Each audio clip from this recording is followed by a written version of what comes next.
Bienvenidos a una nueva inmersión profunda.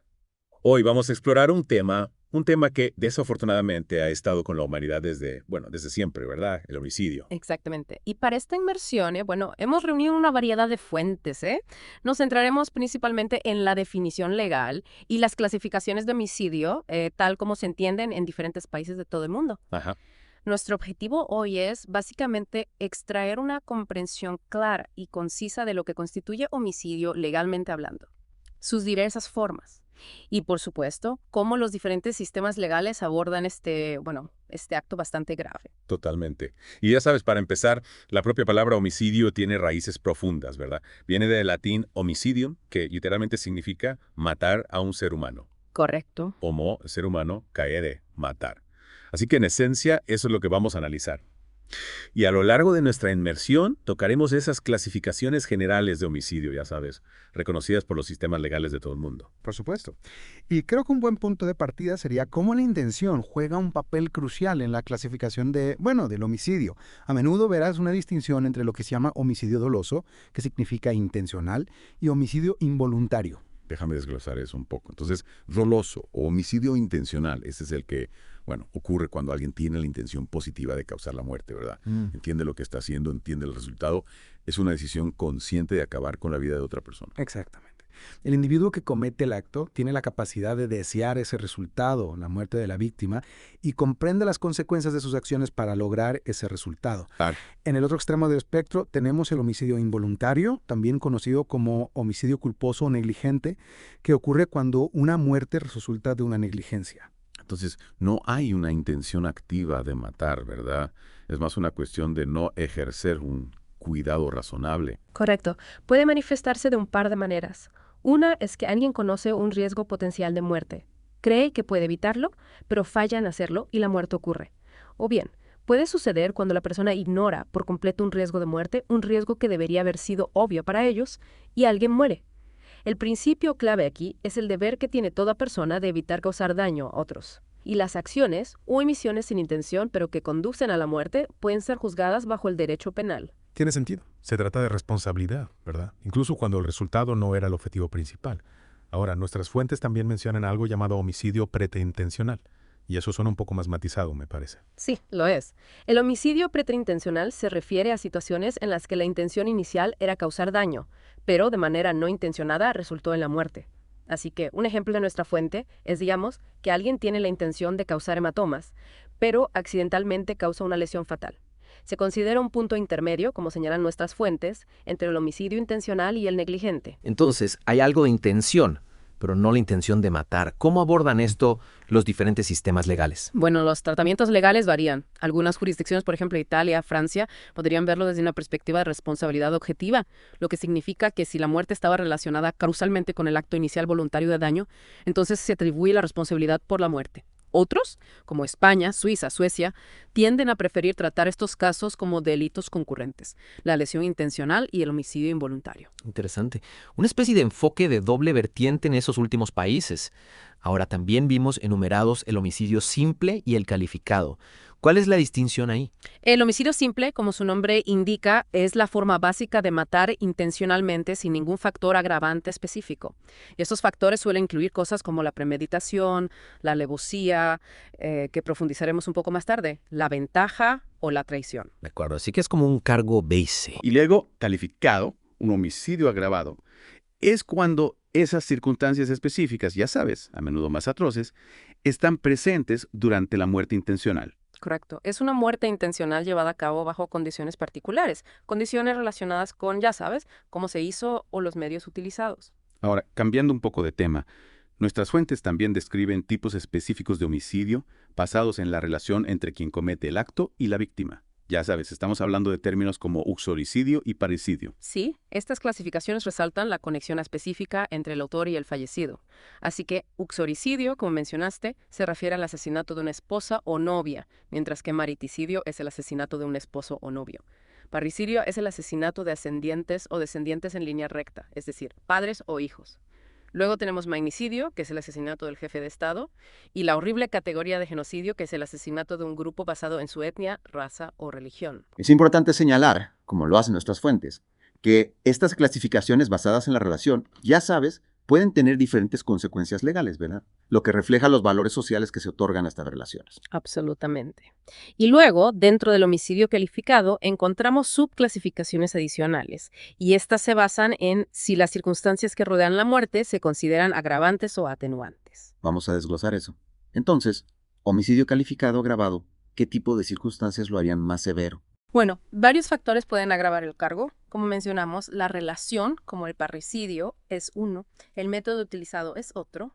Cosas como la alevosía, que se traduce como traición, el ensañamiento, que es básicamente infligir un sufrimiento innecesario, un maltrato severo o el uso de veneno. El motivo también puede ser un factor agravante, como matar por una paga, una promesa de recompensa o lo que se conoce como homicidio criminis causa, que es matar para facilitar otro delito. El uso de medios que crean un peligro común, como un incendio, una inundación o la participación de varias personas en la muerte, también puede llevar a una clasificación más severa. Todos esos pintan un panorama de circunstancias bastante atroces. ¿Qué pasa con el homicidio calificado atenuado? ¿Qué podría llevar a una pena menor dentro de esa categoría? Bueno, hay dos circunstancias principales que tienden a llevar a la atenuación. Una es el homicidio cometido bajo una emoción violenta, a veces llamado homicidio emocional. La otra es el homicidio preterintencional, del que hablamos antes, donde la intención de matar estaba ausente. De acuerdo, así que incluso dentro del homicidio agravado hay un espectro, ¿verdad? Sí. Basado en estos factores específicos. Ahora, nuestras fuentes también detallan factores agravantes específicos que pueden llevar a un aumento de las penas, incluso más allá de la clasificación de calificado. Sí, estos son elementos cruciales que demuestran un mayor nivel de culpabilidad. La premeditación implica acciones tomadas para preparar el homicidio de antemano, como estudiar las rutinas de la víctima. Alevosía, que implica emplear medios para reducir o eliminar la capacidad de defensa de la víctima, como mediante una emboscada o cegándola. Wow. Pensemos en la alevosía no solo como una acción, sino como una estrategia deliberada para asegurar el resultado fatal sin riesgo para el agresor. La alevosía suena particularmente insidiosa, ¿verdad? Quitándole cualquier oportunidad a la víctima. Así es. Luego está la ventaja. Esto ocurre cuando el agresor no corre riesgo de ser dañado por la víctima debido a factores como armas superiores, entrenamiento, tamaño o posición física. Nuestra fuente da el ejemplo de estar de pie sobre una víctima desarmada. Sin embargo, es importante tener en cuenta que la ventaja no se aplica si la víctima es quien tiene una mejor posición o recursos. Y finalmente está la traición, que implica explotar la confianza de la víctima en el agresor, como en casos que involucran a parejas, familiares o amigos cercanos.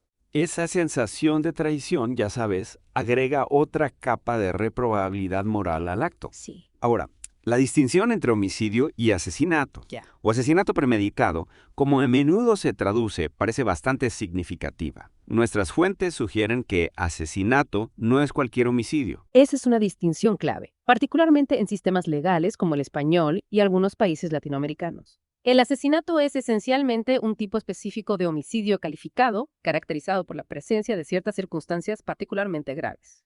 Estas a menudo incluyen alevosía, como acabamos de discutir, matar por precio o recompensa, ensañamiento o mentar deliberada e inhumanamente el dolor de la víctima o premeditación. La presencia de estos elementos indica una mayor intensidad de la intención criminal. Es como si la ley quisiera señalar aquellos actos que van más allá de la simple privación de la vida, mostrando una crueldad o planificación adicional. Así que, si bien todo asesinato es un homicidio, no todo homicidio es un asesinato. Correcto. Requiere esos elementos adicionales, ¿verdad? Que hablan de un acto más a sangre fría o cruel. Precisamente. Y como señalan nuestras fuentes, existe un debate continuo en la teoría jurídica y la jurisprudencia sobre si el asesinato es simplemente un homicidio agravado o un delito distinto en sí mismo. Los argumentos a favor de que sea un delito separado a menudo resaltan su regulación separada y los elementos constitutivos específicos. Esta distinción también puede tener implicaciones para los cómplices del delito. Pensemos, por ejemplo, en alguien que participa en un homicidio sin ser consciente de la alevosía planificada por el autor principal. Eso tiene sentido. Si el asesinato tiene estos elementos extra específicos, alguien involucrado podría no estar al tanto de ellos y, por lo tanto, no debería ser considerado con el mismo nivel de culpabilidad. Exactamente. Y nuestras fuentes son muy claras en un punto. No existe el asesinato imprudente. El asesinato siempre implica intención. Ese es un punto crucial para recordar. La intención es siempre una característica definitoria del asesinato. Ahora, pasando al homicidio involuntario, nuestras fuentes indican que incluso cuando una muerte ocurre por negligencia, puede haber exclusiones de la responsabilidad penal. ¿Qué tipo de situaciones serían esas? Bueno, estas exclusiones suelen involucrar situaciones en las que la muerte ocurrió en legítima defensa.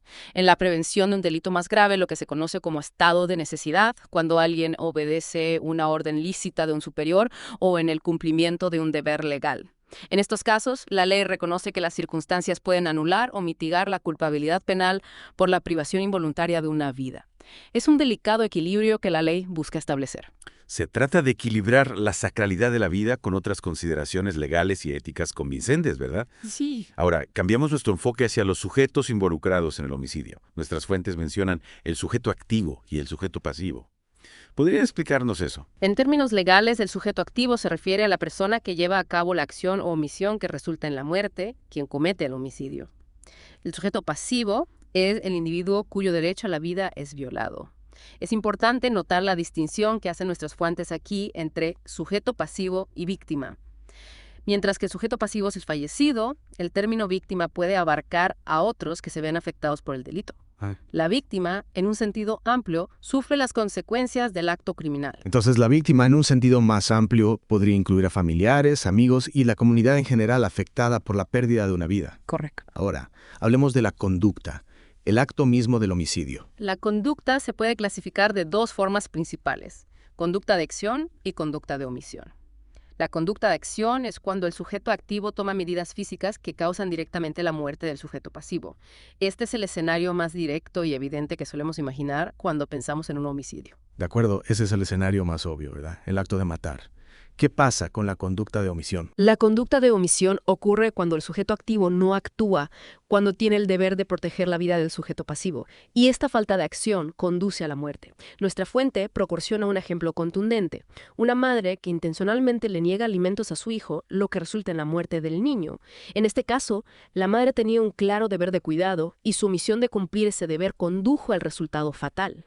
Es crucial entender que la ley impone deberes específicos de cuidado en ciertas relaciones, y la omisión de estos deberes con consecuencias fatales puede constituir un delito grave. Esa es una ilustración poderosa y trágica de cómo una falta de acción puede constituir homicidio. Ahora, demos un paso atrás y observemos la perspectiva histórica del homicidio. Está claro por nuestras fuentes que este no es un fenómeno nuevo, y cómo las sociedades lo han abordado ha evolucionado con el tiempo. En efecto, nuestras fuentes mencionan tratamientos históricos desde la antigua ley judía, que, como se mencionó, prescribía la pena de muerte para el homicidio voluntario, citando pasajes del Éxodo, Números, Deuteronomio e incluso Nuevo Testamento. Es impactante ver raíces tan antiguas para el castigo más severo por este crimen. Es aleccionador ver raíces tan antiguas para el más severo de los castigos por este crimen. ¿Qué pasa con la antigua Grecia? El tribunal ateniense de Phreatis suena bastante inusual. Lo era. El tribunal de Phreatis se ocupaba específicamente de aquellos acusados de homicidio que habían huido de su país de origen o de aquellos que habían cometido homicidio intencional después de un homicidio involuntario previo. Los juicios se llevaban a cabo de una manera muy peculiar. Los jueces se reunían en la orilla del mar y el acusado, sin poder desembarcar de su barco, presentaba su defensa desde la embarcación. Si era declarado culpable, quedaba a merced del mar. Esta práctica subraya la seriedad con la que se tomaba el homicidio y la idea de que ciertos criminales debían ser apartados de la sociedad de una manera casi ritual. Esa es una imagen vívida. Sí. Habla de una sensación de ser expulsado, tanto de la sociedad como de la propia tierra. Sí. Y en Atenas en general había distinciones entre el homicidio voluntario e involuntario en términos de castigo. Sí, el homicidio involuntario en Atenas se castigaba típicamente con 1 año de destierro. El homicidio voluntario conllevaba la pena de muerte, pero a menudo se le daba al acusado la oportunidad de huir antes de que se ejecutara la sentencia, en cuyo caso sus propiedades serían confiscadas. Nuestras fuentes también mencionan 3 tribunales específicos en Atenas para casos de homicidio: el Areópago para asesinatos premeditados, el Paladio para los involuntarios y el Epidelfinio para el homicidio justificable. Esta temprana diferenciación legal muestra una sofisticada comprensión de los diferentes grados de culpabilidad. Es interesante ver estos primeros intentos de categorizar y juzgar diferentes tipos de homicidio. Y parece que en la antigüedad, la expiación, una forma de atonement, a veces jugaba un papel importante. Así es. En muchas sociedades primitivas, en lugar de estrictas sanciones legales, existían prácticas de expiación o limpieza ritual para lidiar con el homicidio. Pasando a la antigua Roma, nuestras fuentes detallan leyes de figuras como Numa, quien también prescribió la pena de muerte. Más tarde, Tulio Hostilio estableció un sistema donde los decemviros juzgarían los casos de homicidio con la posibilidad de apelar al pueblo. Si se confirmaba la sentencia, el culpable sería ahorcado. Estos primeros códigos legales romanos sentaron algunas de las bases para los sistemas jurídicos occidentales posteriores. Y la ley Cornelia de Sicaris bajo Sila introdujo distinciones basadas en el estatus social para el castigo. Sí, esa ley fue bastante específica, prescribiendo el destierro para los infractores ricos, la decapitación para los plebeyos y la crucifixión, o ser obligados a luchar contra bestias para los esclavos. Sin embargo, nuestra fuente señala que esto luego se consideró injusto, y finalmente se aplicó una pena de muerte uniforme a todos los que cometían homicidio.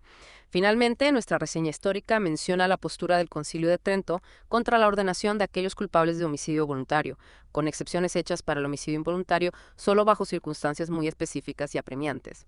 Esto refleja la influencia de la ley canónica en la forma en que las sociedades europeas entendían y castigaban el homicidio durante la Edad Media y el Renacimiento. Es fascinante rastrear los hilos históricos de cómo diferentes civilizaciones han lidiado con el crimen de homicidio, desde la ley religiosa hasta los sistemas legales formales y la naturaleza cambiante del castigo. Ahora, centremos nuestra atención en cómo se regula el homicidio en países específicos, centrándonos principalmente en España, como lo hace nuestra fuente, y estableciendo algunas comparaciones. En España, el vigente Código Penal de 1995 define el homicidio como un delito contra la vida humana independiente. La forma básica de homicidio, según el artículo 132.1, conlleva una pena de prisión de 10 a 15 años. Esta es la sanción para el tipo más simple de privación intencionada de la vida. Esa es la base. Y luego está el homicidio agravado en España, tal como se escribe en el artículo 138.2, que lo agrava allí. La ley española considera el homicidio agravado en varias circunstancias. En primer lugar, si concurre alguna de las circunstancias que serían constitutivas de asesinato agravado, que discutiremos en breve. Estas incluyen que la víctima sea menor de 16 años o especialmente vulnerable por edad, enfermedad o discapacidad. Si el homicidio sigue a un delito sexual cometido por el autor contra la víctima, o si el delito fue cometido por alguien perteneciente a una organización o grupo criminal. Además, si el acto de homicidio también constituye un atentado contra la autoridad, según lo definido en el artículo 550-der, se considera agravado. Estas circunstancias adicionales reflejan la mayor reprochabilidad social de ciertos actos y la necesidad de una respuesta penal más severa. Es interesante que la ley mencione específicamente la conexión con delitos sexuales, aunque nuestra fuente señala cierta controversia en torno a la redacción y los requisitos específicos para ese factor agravante en particular. Y también vale la pena señalar, como lo hace nuestra fuente, que la ley española se centra principalmente en el homicidio intencional o doloso. El homicidio por negligencia se trata en un artículo diferente. Así es. El artículo 142 se ocupa del homicidio cometido por imprudencia grave, incluidos los casos que involucran armas, vehículos de motor o negligencia profesional. Y a diferencia de otros sistemas legales, España no reconoce específicamente el homicidio preterintencional. Tales casos generalmente se tratan como una combinación de delitos. Además, figuras específicas como el parricidio o el uxoricidio no son delitos distintos en España. El castigo se basa en la violación del derecho a la vida, aunque el parentesco puede considerarse un factor agravante. La ley española busca así una aplicación más general de los principios penales, sin crear tipos delictivos específicos basados en la relación entre el autor y la víctima. Entonces, el foco está en el acto en sí y en las circunstancias que lo rodean, más que en la relación específica entre el asesino y el asesinado en esos casos. Ahora, profundicemos en el asesinato en España, tal como se define en el artículo 139. ¿Cuáles son los elementos clave que elevan un homicidio a asesinato? Según la ley española, el asesinato ocurre cuando un homicidio se comete con una o más circunstancias específicas. La primera es la alevosía, que, como discutimos antes, implica el empleo de medios o modos que tiendan directa y especialmente a asegurar la comisión del delito sin riesgo para el agresor que pudiera proceder de la defensa del agredido, o procurando que el delito quede impune. Esto puede incluir explotar la vulnerabilidad de la víctima, ataques repentinos e inesperados, emboscadas o incluso el uso de disfraces para evitar la identificación. La alevosía denota una frialdad y una planificación que aumentan significativamente la gravedad del acto. Entonces, se trata de asegurar que la víctima esté indefensa y que el perpetrador no corra ningún riesgo. ¿Cuál es el segundo elemento? El segundo es el precio, recompensa o promesa. Este elemento tiene una base económica clara. El incentivo financiero material es la fuerza impulsora detrás del acto. No necesariamente tiene que pagarse antes del delito, e incluso los casos de fraude donde la recompensa prometida no se entrega realmente entran en esta categoría. La clave es la motivación económica del autor. Este factor revela una motivación particularmente egoísta y despreciable para cometer el crimen. Entonces no es asesinato por encargo, esencialmente. Y el tercer elemento es el ensañamiento. Sí, el ensañamiento se define como aumentar deliberada e inhumanamente el dolor del ofendido. Esto se juzga tanto por la intención del autor como por el aumento resultante del sufrimiento de la víctima. Crucialmente, los actos realizados en el cuerpo de la víctima después de la muerte no constituyen ensañamiento, aunque podrían ser otros delitos. El Tribunal Supremo Español también ha aclarado que el ensañamiento no debe confundirse con una intención decidida de matar. Se trata de infligir un sufrimiento innecesario y prolongado más allá de lo necesario para causar la muerte. Se trata de infligir sufrimiento gratuito. Y hay un cuarto elemento que se introdujo más recientemente, ¿verdad? Correcto. La reforma de 2015 del Código Penal Español añadió una cuarta circunstancia: matar para facilitar la comisión de otro delito o para evitar su descubrimiento. Esta adición refleja la preocupación del legislador por aquellos casos en los que el homicidio se instrumentaliza para alcanzar otros fines delictivos, evidenciando una mayor peligrosidad del autor.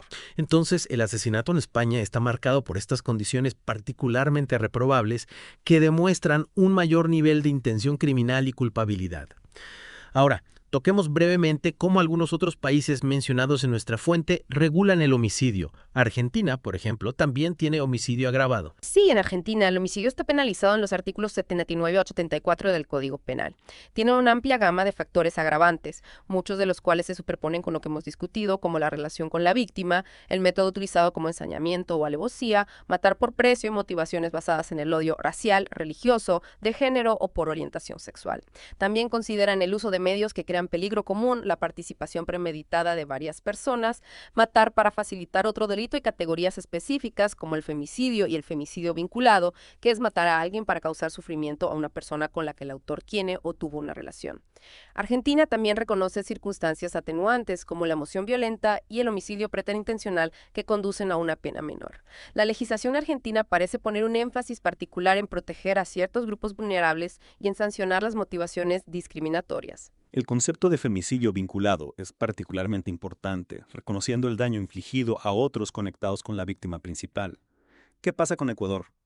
Ellos usan el término asesinato, con circunstancias específicas. En Ecuador, el artículo 140 del Código Orgánico Integral Penal define el asesinato, castigado con 22 a 26 años de prisión, en base a una lista de circunstancias específicas. Estas incluyen que la víctima sea ascendiente, descendiente, cónyuge, pareja o hermana, colocar a la víctima en una posición indefensa, utilizar medios peligrosos como inundación o envenenamiento, utilizar la noche o un lugar desolado, aumentar deliberadamente el dolor de la víctima, matar para facilitar otro delito o asegurar la impunidad, y asesinatos que ocurran durante reuniones masivas o contra dignatarios o funcionarios encargados del orden público en relación con sus funciones. La legislación ecuatoriana también parece centrarse en la vulnerabilidad de la víctima y en la peligrosidad de los medios empleados. De nuevo, vemos ese patrón de circunstancias específicas, a menudo más extremas, que definen la forma más severa de homicidio. Volviendo a los Estados Unidos, nuestra fuente utiliza California como ejemplo. Su definición de asesinato parece depender de la malicia premeditada. Sí, en California el asesinato se define como la muerte ilegal de un ser humano o un feto con malicia premeditada. Esta malicia puede ser expresa o implícita y esencialmente se reduce a la intención de matar, acciones con una alta probabilidad de muerte llevadas a cabo con desprecio consciente por la vida humana, o matar durante la comisión de ciertos delitos graves. La ley de California luego distingue entre asesinato en primer grado, que a menudo implica premeditación o circunstancias particularmente atroces, asesinato en segundo grado y asesinato capital, que puede conllevar la pena de muerte. También tienen sanciones adicionales por el uso de armas en la comisión de un asesinato.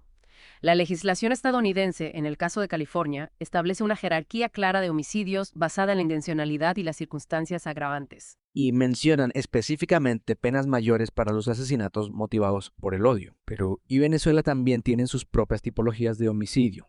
Así es. El Código Penal peruano, como indica nuestra fuente, enumera varios tipos de homicidio, incluyendo el homicidio simple, el parricidio, el asesinato, el homicidio calificado de funcionarios, el feminicidio, el sicariato, asesinato por encargo del homicidio por emoción violenta, el infanticidio, el homicidio culposo, el homicidio por piedad y la instigación o ayuda al suicidio.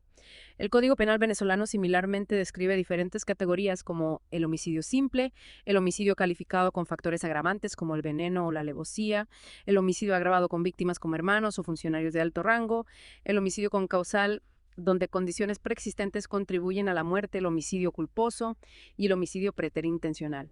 La diversidad de tipos penales en estos países refleja un intento de abordar las múltiples formas en que se puede privar de la vida a una persona y los diferentes grados de responsabilidad que pueden concurrir. Está claro por esta visión general de diferentes países que si bien el acto fundamental de quitar una vida humana es universalmente condenado, las definiciones legales específicas, las clasificaciones y las penas por homicidio varían considerablemente entre jurisdicciones, lo que refleja diferentes tradiciones legales y valores sociales. Esa es una conclusión crucial. El homicidio, en su esencia, es causar la muerte de otra persona, pero las ramificaciones legales y las definiciones específicas son todo menos uniformes. Ciertamente hemos explorado una amplia gama hoy, desde el papel de la intención doloso versus involuntario, hasta las formas más severas como calificado y asesinato, y los diversos factores que pueden agravar o atenuar el delito. Y la distinción entre homicidio simple y asesinato, como enfatizamos, a menudo depende de esos elementos adicionales que apuntan a un mayor grado de culpabilidad y crueldad. También ha sido esclarecedor ver cómo la comprensión y el castigo del homicidio han evolucionado a lo largo de la historia, desde las leyes y costumbres antiguas hasta los códigos penales modernos. En efecto. Y esto nos lleva a nuestra reflexión final para ti, nuestro oyente. Considerando estos diversos marcos legales y la larga historia de lidiar con el homicidio, ¿qué valores fundamentales sobre la vida humana crees que se reflejan en cómo las sociedades definen y castigan este crimen último? Es una pregunta que continúa dando forma a nuestras leyes y a nuestra comprensión de la justicia. Gracias por acompañarnos en esta inmersión profunda. Esperamos que esta exploración te haya proporcionado una comprensión más clara del complejo panorama legal que rodea el homicidio. Hasta la próxima.